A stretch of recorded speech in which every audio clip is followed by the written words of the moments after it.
Tonight on CTV News at 6.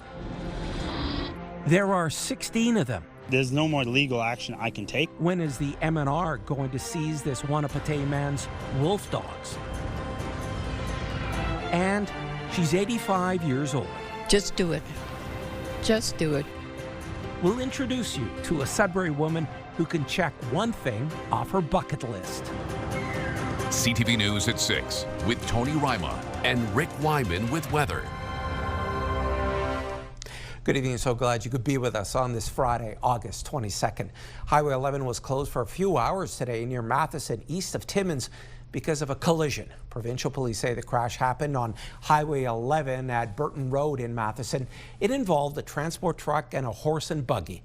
The 4 people in the buggy were taken to hospital with injuries, but there is no update on their conditions. The road has partially reopened with traffic using one lane. 2 brush fires in the Hanmer area of Greater Sudbury are under control after sparking this afternoon. A fire on Radar Road is already out. Another fire on Gravel Road is under control. Fire crews were able to get to the fires quickly, and the MNR was able to dump water there from a water bomber because of how close the fires were to homes in the area. Both fires ignited around 3 this afternoon. People in Toronto rallied again today, protesting gun violence in the wake of Jahvai Roy's death Saturday. CTV's Scott Lightfoot has that story.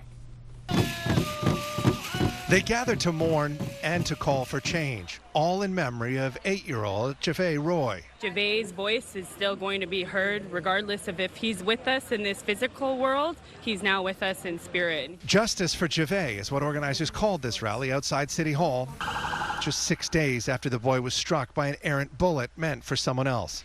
It was around 12:30 last Saturday morning when one or more shooters opened fire from near the sidewalk along Trithui Drive. They were aiming at someone near this playground. The bullets missed and pierced the building, striking Jahvai, who was laying in bed with his mother. The outpour of love and support, like I can't even imagine where I'd be if I didn't have this support. It gets me through one day at a time. Among those who turned out today to show support, strangers, angered by the senselessness of the boy's death. Devastated. I'm a mom of 3. It's unacceptable. And there were mothers who have lost sons to gun violence. As I used to say, this will never hit home for me. You know, I used to see mothers crying on the TV, they lost a son, and I say, you know what, this wouldn't come. And then it came straight to my doorstep.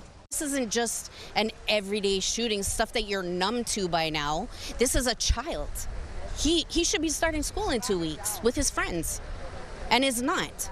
There were calls for change to the laws, the Youth Criminal Justice Act, bail procedures, even how neighborhoods are protected.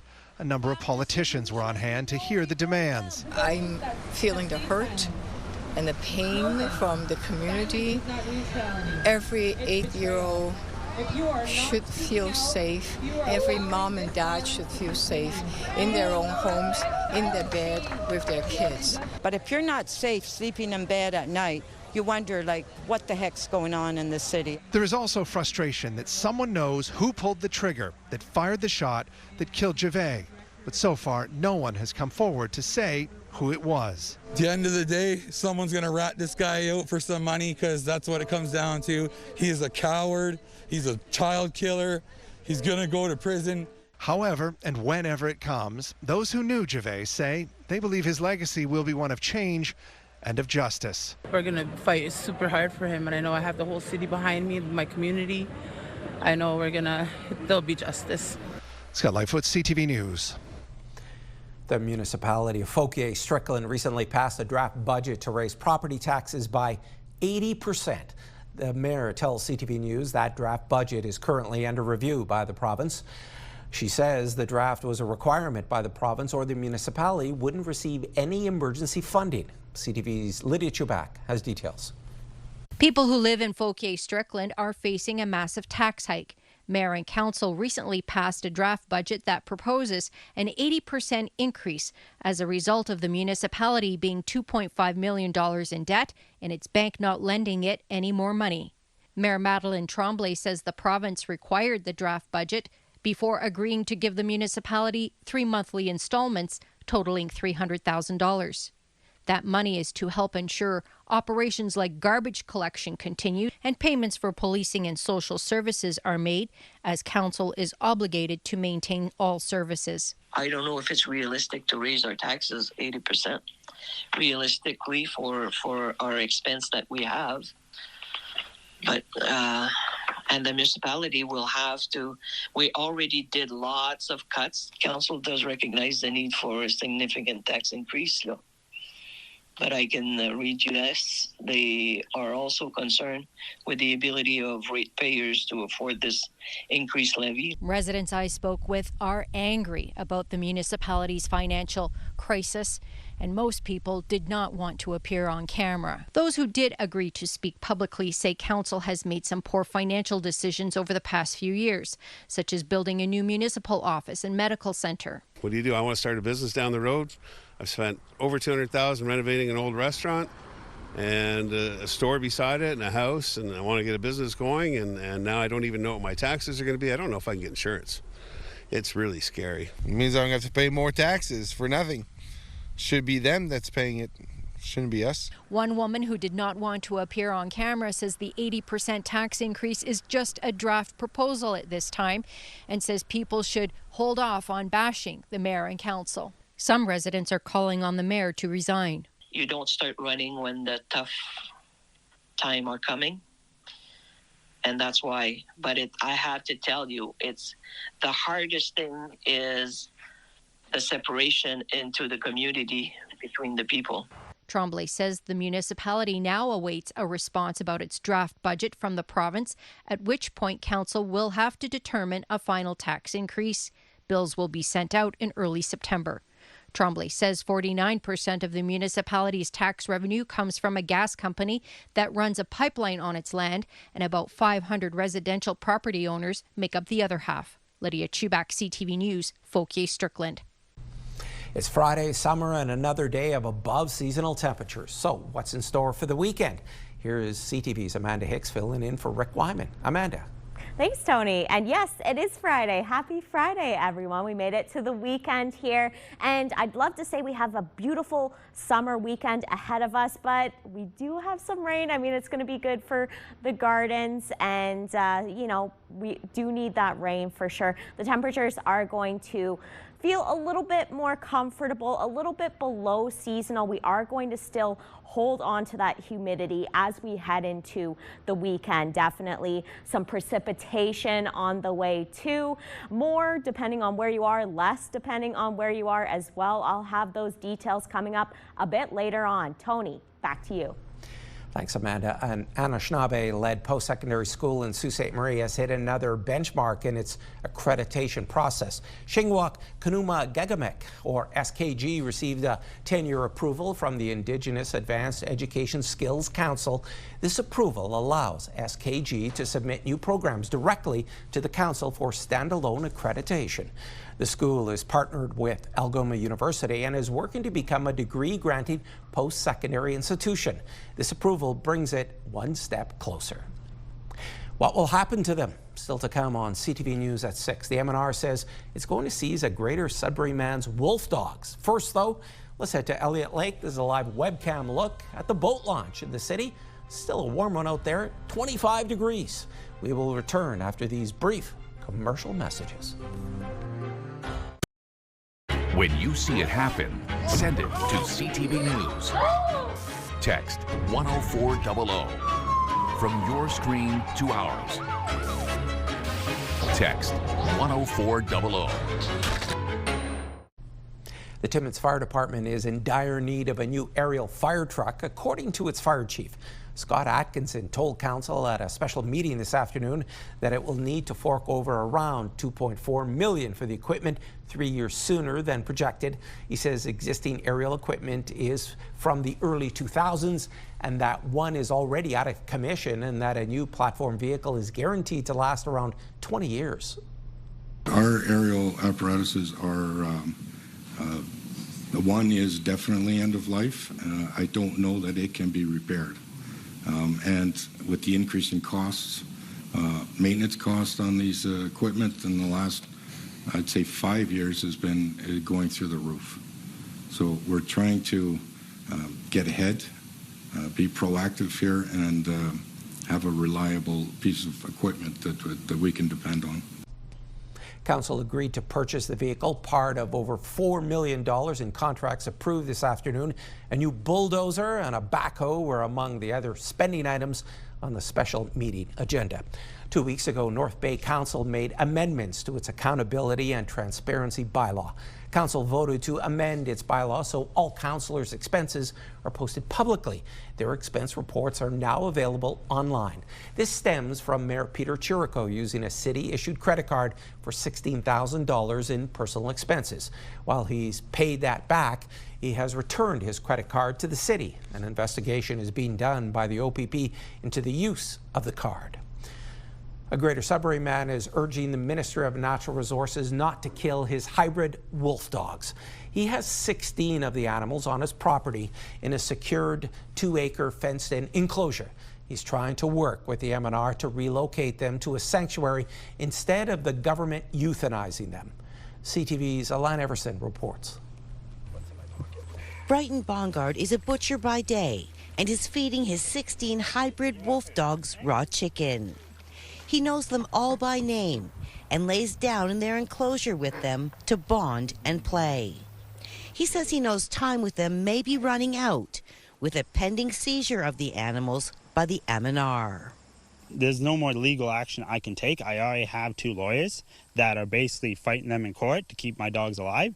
But at the end of the day, the ministry said one way or another, come and take your dogs. And that's all they said. He says it all started when a friend gave him 5 puppies and was told they may have wolf in them.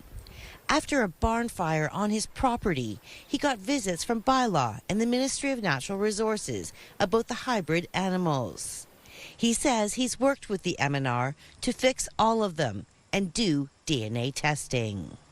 The ministry, all they've said is that they're 57% wolf, and they haven't really commented on what the other half is. And unfortunately, over time, it went from we have a sanctuary to we might have a sanctuary to we have a sanctuary for some of your dogs to the last time I talked to someone at the MNR, they said basically we have to figure out a way to properly dispose of your dogs. In a statement, the MNR says the government is committed to ensuring wildlife in captivity are treated with care and respect. In general, it's against the law to keep wild animals from Ontario as pets or to hold them in captivity. As this is an active case, MNR is unable to comment further. This retired veterinarian who operated a former wildlife refuge center and is currently involved in fish and wildlife research to ensure animal welfare procedures are looked at properly, says wolves belong in the wild and that they can be unpredictable. When they get to be mature, they're more like a pack animal, and the owner will be part of that pack, but any other person walking by is not a part of that pack, and they're an intruder. So that's where the danger gets involved. Dr. Yopi says there are other risks linked to having exotic pets. Getting killed, getting bitten, zoonotic disease from some exotic animals. Of the diseases that people get, 75% are from animals. So there is that contagious aspect. Bongard says he knows he did wrong and is willing to face the consequences, but doesn't think the animals deserve to be euthanized. He adds it's a waiting game right now to find out what the MNR will do with his hybrid wolf dogs. Alana Everson, CTV News, Wanapitei. There are concerns today for those who rely on disability benefits. There are reports people have not received them. CTV's Adrian Gobriel now on the delay in direct deposits. Canadians who depend on federal disability benefits have been left with an empty feeling at the ATM this week. I checked and it's not there, and I went, okay, no breakfast.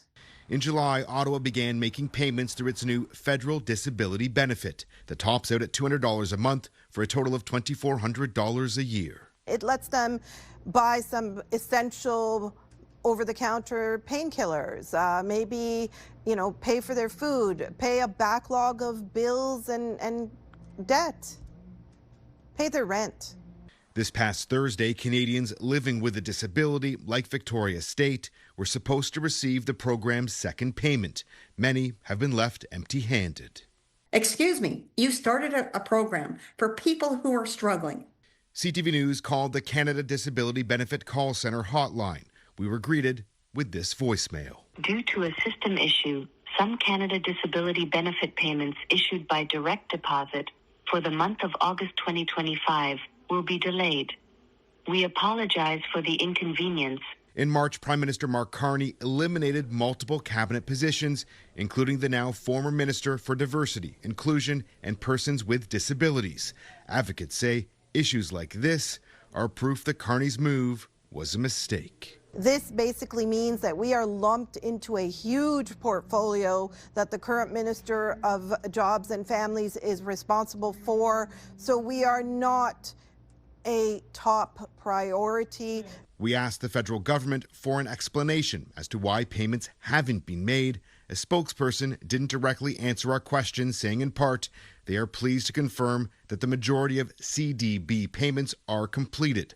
A limited number of client payments remain outstanding due to an isolated systems issue. You don't start a program and then drop the ball. Thank you very much. You people are getting a paycheck. You got a paycheck because you can get food. I don't got a paycheck and I got no food.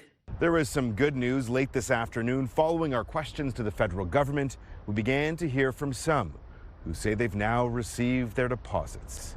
Adrian Gobriel, CTV News, Aurora, Ontario. Back now for a check on the current conditions. Here's Amanda.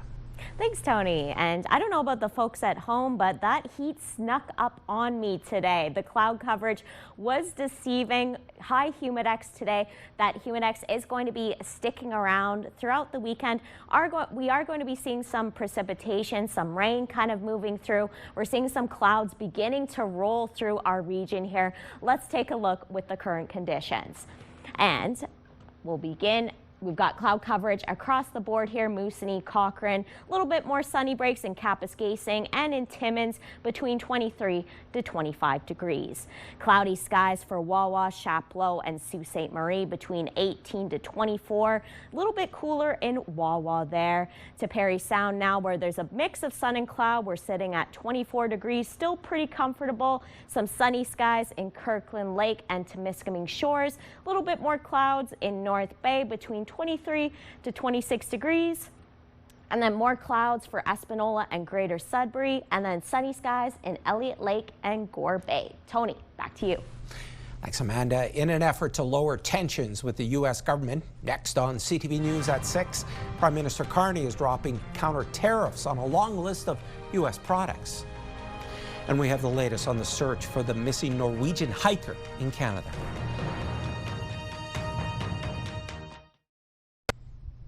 Prime Minister Mark Carney is taking a new approach in the stalled trade talks with the U.S. The Prime Minister announced Canada will remove retaliatory tariffs on some products that comply with the existing North American free trade deal. CTV's Abigail Beeman has more. After a phone call with the American president yesterday, the Prime Minister is now trying to sell Canadians on the idea that no new deal with the United States is actually the best trade deal in the world.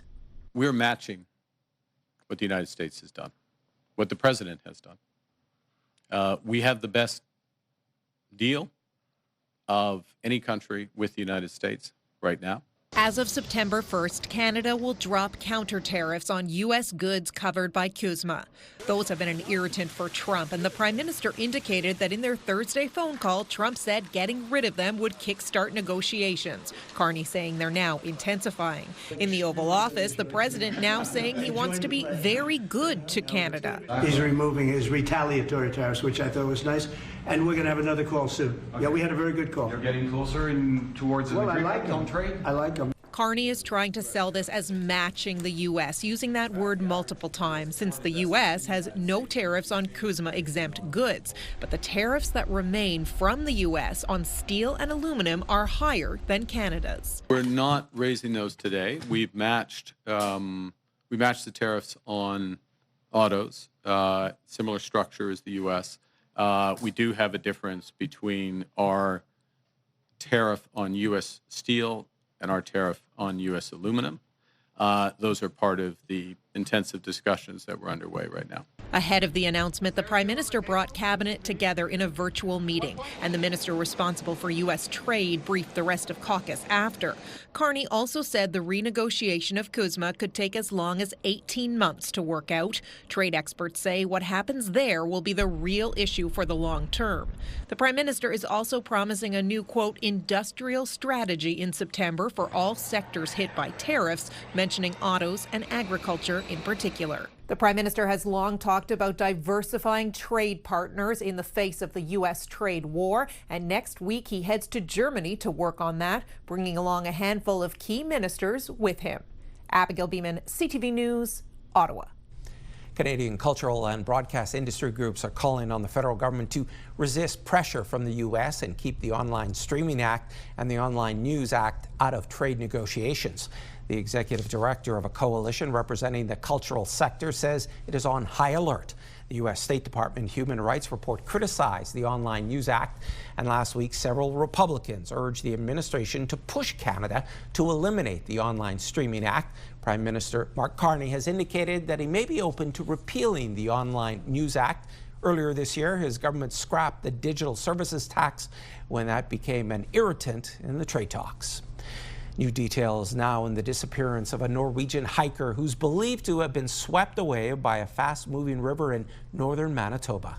Searchers have recovered Stefan Schultelvik's backpack and a rifle he was carrying on the shore of the Hayes River east of York Factory. Mounties also say his GPS device gave out its last coordinates Thursday afternoon. A family spokesperson says Schultelvik had been preparing for a trek across northern Canada for more than a year.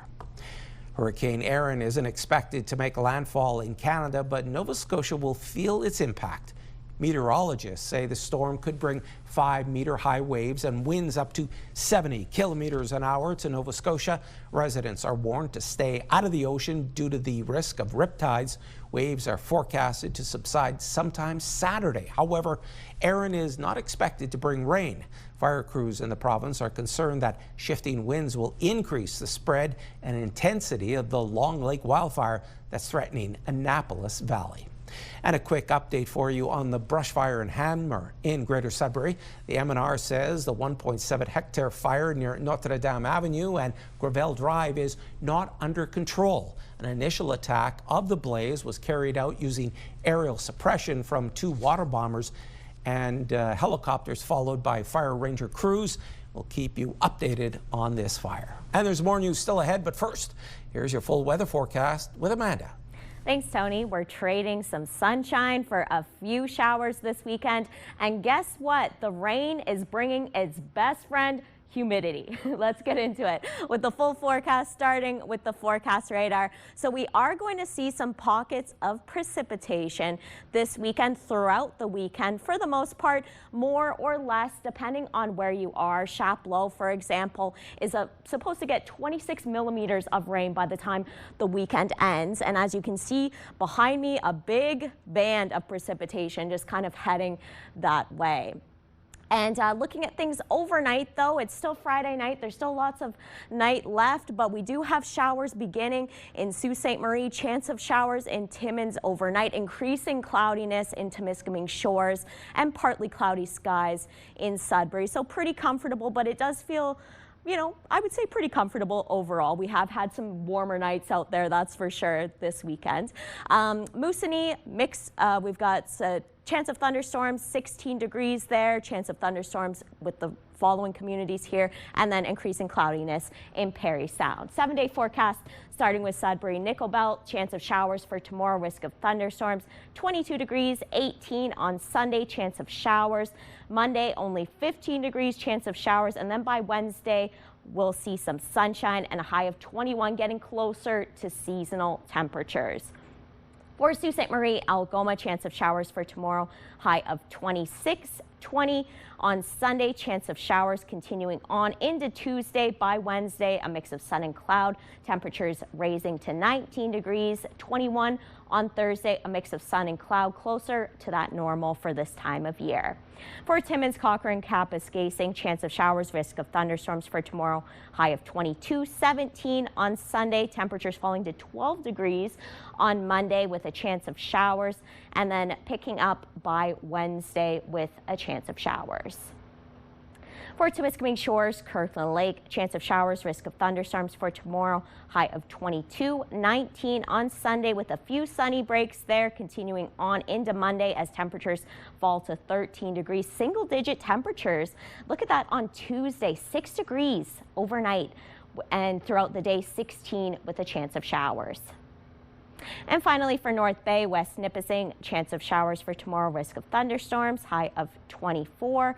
Chance of showers on Sunday with a few sunny breaks continuing on into Tuesday. Slighter chance of showers there, high of 17, but then raising to 21 degrees on Wednesday with a mix of sun and clouds. So we are seeing a dip in temperatures to start the week next week, but then we get a little bit closer to seasonal, so we just have to wait it out. And for today's weather pick of the day, we've got some beautiful sunflowers sent in by Larry Buronsky from Manitoulin Island with some bumblebees on the sunflowers there. What a beautiful sunny pick, especially considering that we've got some rain on the way for this weekend. Thanks so much, Larry, for sending that in. And then I'm covering for Rick Wyman this week here, and he's going to be back next week. I know you guys have been missing him doing the weather. He's going to be covering the HSN 50-50 draw, and stay tuned for more details. We have more news coming up. Stay with us. What was Kelly Lake in Greater Sudbury like before it became polluted?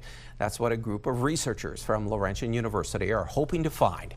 As CTV's Amanda Hicks explains, finding out what it was like before could give them a roadmap to cleaning it up in the future. This 50-pound sediment sample is a window into the past, offering a glimpse of what Kelly Lake was like 200 years ago before it became polluted. The process involves retrieving sediment core from the deepest part of the lake to identify how the soil has changed over time. I think often we're trying to kind of remediate environments and restore environments when we don't know what they looked like prior to human disturbance, and that's really the science that we're contributing through this project, is to be able to see what baseline or normal conditions should be like for Kelly Lake, so then we can set better management targets. In the late 1800s, as Sudbury was growing its population, sewage was dumped into Junction Creek and Kelly Lake. Up until this point, efforts to address the lake's issues have been hindered by a lack of available technology. There has been an attempt by the city with the sewage treatment plant to improve the phosphorus that's coming today into the lake, but the technical difficulties of doing something about the phosphorus in the bottom of the lake is so much more expensive and so much more difficult. The project will be conducted out of the Living with Lakes Center, with much of the research being completed by master's student Mackenzie Hobbs. For the next few years, Hobbs will spend her time under a microscope analyzing fossils in the layers of mud. I'm studying Kelly Lake, Simon Lake, and McCharles Lake in the Lower Junction Creek watershed. And we also have Ramsey Lake and Apsey Lake in Espanola, so they're two drinking water sources. And all of these lakes have been experiencing algae blooms or cyanobacterial blooms. The hope is that understanding the lake's past will lead to a better future, and not just for Sudbury. This is part of the Great Lakes system. We're on the Great Lakes Trail here that people take to walk along the shore of the Great Lakes. So the issue is not just a Sudbury issue, the issue is a Great Lakes issue. Amanda Hicks, CTV News, Sudbury. The Sudbury Navy League and Sea Cadets are holding an open house Saturday from 10 a.m. to 2 p.m. They are showing off their new boathouse that has been under renovation for about 2 years. The boathouse has been a major community effort as they have received funding from national programs and local businesses to rebuild the structure and program. The updated boathouse also comes with new boats for members to learn sailing basics and safety, especially since falling is a common occurrence. They hope the open house will enlighten the public about the program and eventually lead to a career. The city of North Bay has unveiled a new freshwater docking system pool. There was a ribbon cutting today on Trout Lake where the new infrastructure went in. The dock is C-shape, allowing for a 50-meter enclosed swimming area on the lake. It provides added safety to swimmers and creates a new space for aquatic activities. Proof you're never too old to check off an item on your bucket list. CTV's Angela Gemmell now on how a Sudbury senior celebrated her birthday. How you doing, sweetie? Meet Carol Sheminsky. She turned 85 this week, and to mark the occasion, she jumped out of a plane. It feels very slowly that you're coming down and you're looking around and you're talking to your to the instructor that's there with you. Going skydiving was on Carol's bucket list. Not being afraid of heights, she took the plunge as a birthday gift to herself. If there's anybody that has dreamt of when you're in your dream that you're falling, well, that's exactly what it feels like. You get that jolt, but you don't wake up, you're going down, and you're going down really fast. Long since retired from her job as a bread delivery driver, Carol spends a lot of time volunteering at her church. She says she doesn't have any health issues that would have prevented her from going ahead with the extreme experience. But landing was a challenge. I have both knee replacement and shoulder replacement, and it was a little bit harder. So I'm glad I did it now, because if I would have waited longer, I know I wouldn't be able to do it, because you really have to bend your knees, and that's not working very good for me now. So I did it. I'm happy, and you do it once, you get that rush to go back, and if I was younger, yes, I would do it again. The mother, grandmother, and great-grandmother drove from her home in Sudbury to Cookstown, north of Toronto, to jump in tandem with an instructor. She didn't tell anyone what she was doing until afterwards, saying she didn't want to worry them. Their reaction was, yeah, she did it. I have one grandson said, well, you know what? Not me. I wasn't surprised.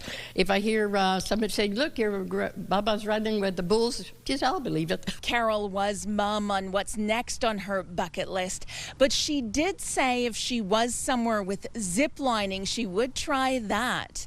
And as for her advice to others looking to check off a bucket list item of their own, just do it. Just do it. Angela Gemmell, CTV News, Sudbury. Well done. Money for healthcare in Sault Ste. Marie still ahead on CTV News at 6. A health facility is getting provincial funding that will allow people to access primary care.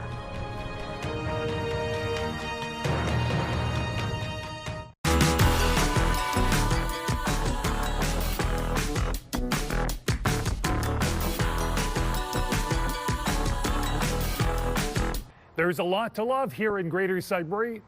Today, we're at Science North. Who better than CEO Ashley LaRose to tell us more? Thank you for doing this. It's such a pleasure. Thanks for being here. Actually, if we can, let's go back to 1984. Royalty kicked off festivities here at Science North. What was that like? What a fitting introduction to really the jewel in the crown of Northern Ontario. So when Science North opened in 1984, that's true. Not many people know this, but we were officially opened by Queen Elizabeth in October of 1984. But that wasn't our only royal visit. So in the early 90s, we then welcomed Princess Diana and Prince Charles. And so they came for a visit. They had, and at the time they had both princes, but they had left them in Toronto while they zipped up to Science North and then went back. What we know is that they had such an incredible time here that they secretly sent for the boys, and both princes came and played in Science North for a full day. And it wasn't until the next day that we let the community know that that had happened. So we know that they, both princes have amazing memories of Science North, just like all of our visitors do. When you look back over the course of time, has Science North lived up to its mandate in 40+ years? Even more so. So there's a reason that we're called Science North and not Science Sudbury. While we have these two gem attractions, Science North and Dynamic Earth here in Sudbury, we also serve all of Northern Ontario. In fact, we see just as many people outside of Sudbury through our outreach and our festivals that we do here in our science centers proper. And really, I'm not sure that our founders could have imagined that their humble idea for an amazing science center right here in Sudbury would explode into what this organization is today. Science North is best described by a lot of people as immersive technology. Is that correct? The key is sparking curiosity, and that means giving people lots of different pathways to engage with science. So there's really a place for those amazing whiz-bang technologies and shows that our Bluecoats deliver here. But there's also something about a quiet moment where a visitor sees a snake for the first time or engages with our porcupine for the first time. And at the end of the day, realizing that those animal ambassadors live in their own backyards. So our job really here is to connect with people and meet them where they're at and really have them leave here inspired and feeling curious. Okay, you've wowed me for over 40 years. What are you planning for the future? There's so much. So just this year, we've launched a new strategic plan here at Science North, and it's all about sparking curiosity. So if you think about our region and our city, before we can have innovations, before we can have engineers and teachers and nurses and doctors, we need kids who are inspired, and that's where we come in. So we are that first step in getting people curious, inspiring them to know more about the world around them, and at the end of the day, helping to grow and support our city and our region. And you've got less than 10 years to plan for your 50th anniversary. Any ideas? Oh, it'll be big, you can imagine. And also, we've got big plans to expand our footprint across the north, including a new science center in Thunder Bay. So maybe we'll be hosting our 50th anniversary with a satellite science center up in Thunder Bay. Ashley, thanks so much for doing this and continued success. Thank you, such a pleasure. Ashley LaRose, CEO here at Science North. You know there's a lot to love about Greater Sudbury. We're back next week with more. More healthcare funding is on the way in Sault Ste. Marie. Today saw the second of 3 announcements made by the provincial government, where a health centre that primarily serves vulnerable populations will nearly triple its patient roster. CTV's Corey Nordstrom has more. The Sault Community Health Centre will soon go from roughly 900 patients to over 2,600.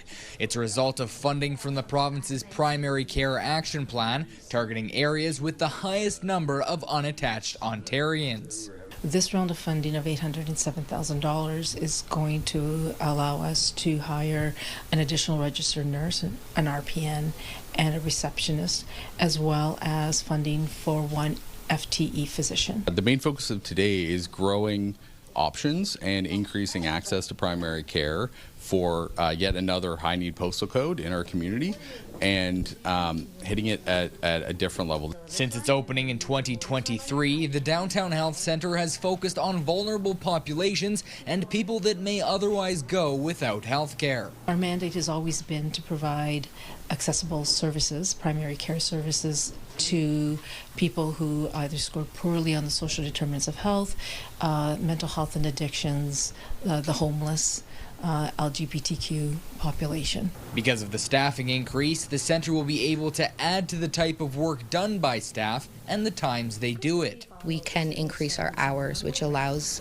clinics to be run outside of the 8:30 to 4:30 hours. So increased access means people have to take less time off work when they're coming for support. So that shifts the hours of individual support a little bit that I can do. It also allows space for group type activities. While officials at the Sault Community Health Centre say they are grateful for the funds they received for staffing, money for a larger location was rejected from the centre's application. They say a new home is necessary and staff will have to share office space until a solution comes together. Officials will be applying for the next round of this funding. Corey Nordstrom, CTV News, Sault Ste. Marie. The Ontario Drug Policy Research Network indicated a decrease in drug-related deaths last month compared to the same period last year. CTV's Madison Merrier has more on the impacts of the opioid crisis in Sudbury. Every statistic represents a person, and in the quarterly update from the ODPRN, 605 people have passed away from drug-related causes in the last 3 months. In relation to the coroner's report that just came out, in Sudbury, there has been a slight decrease from the period of January to, I believe it's May or June, in 2025 compared to 2024. But again, the number is marginal and not a huge difference. It's really important that we humanize people people and see folks as our neighbors, because they are our neighbors. These are our community members, our family, our friends, and really just remember that. And it's not helping anybody to stigmatize folks, to demonize people. According to the report, Thunder Bay, Sudbury and districts and Porcupine health units have reported the highest number of opioid toxicity-related deaths in the last 2 years. Industrial sectors, a higher rate of injuries and high-risk work can lead to more exposure to opioids. Also things like geographical isolation and not having the same access to supports and programs. And additionally, in Northern Ontario, we see a high rate of trauma and colonial trauma that can contribute to things like substance use and addiction. I think it's really important that folks remember that we're not even towards the end of the year yet, right? We're still in the third quarter of the year, and there are 75 suspected opiate overdose deaths in Sudbury and district over the past 7 months, and that is absolutely tragic. Pellin spoke about how these deaths can be prevented. I think the best thing folks can do is be trained on how to use naloxone and be trained on overdose recognition and response. I think it's crucial. So I just really, really encourage folks to get trained on naloxone, and folks can do that within our organization. On Friday, August 29th, the Rezo Access Network is hosting an open house for community members in the city to learn more about the opioid crisis, recognition, and response. Madison Marier, CTV News, Sudbury. There are more emergency room closures in Algoma. The North Shore Health Network says the emergency department at the Thessalon site is shut down tomorrow from 8 a.m. until 8 in the morning on Monday, August 25th. So if you need care, head to Blind River, Richards Landing, or Sioux Area Hospital. For emergencies, call 911.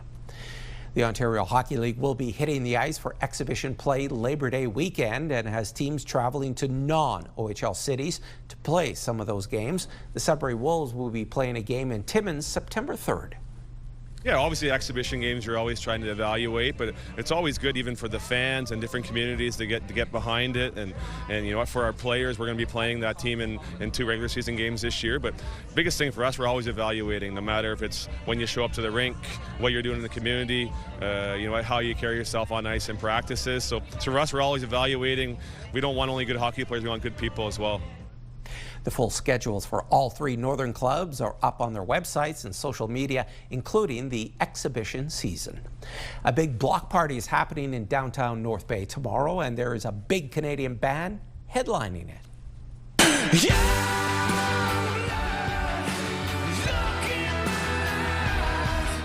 The Trews are taking to the main stage tomorrow night at 8:30. There is free entry all day to the festival grounds, and there will be plenty of music and food vendors. By the way, Main Street is going to be closed to vehicles from Algonquin to Sherbrooke.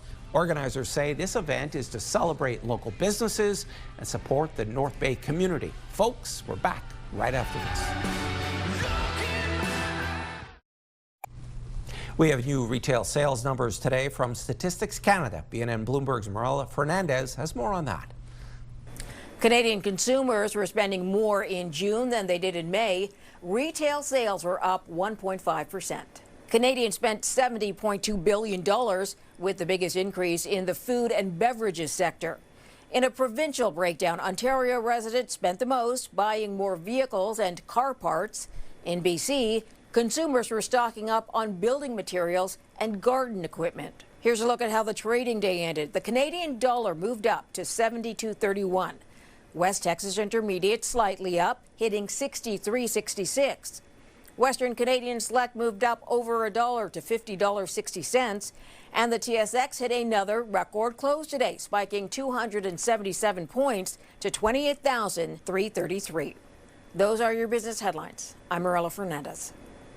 Here are the current prices for some key commodities we watch. Gold up $34, closing the day at $33.7268 US an ounce. Silver up 74 cents. Copper down a penny, and nickel up a penny, ending the day at $6.72 US a pound. And here's Amanda with a check on your Saturday weather.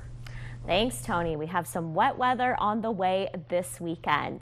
In Sudbury, Timmins, and Sault Ste. Marie, chance of showers between 22 to 26 degrees. Risk of thunderstorms in Timmins and Sudbury. And then in North Bay, Parry Sound and Temiskaming Shores, showers. Risk of thunderstorms between 22 to 25 degrees. It will feel a lot warmer with the Humidex, Tony. And I mean, if it rains, we got a free car wash, right? Back to you.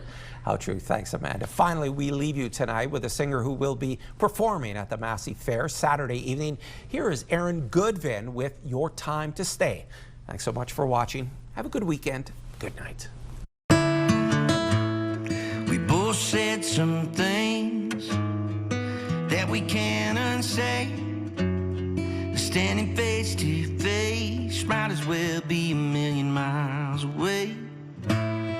It's on your mind, I know, but baby, please don't say you're thinking it's your time to go. But what if it's your time to stay right here with me? Hold on a little longer, wait, don't leave. Let's see if we come back from this stronger. So many people give it up too soon, leave a good thing going in the rear view, saying it's time to walk away. But what if it's your time to stay?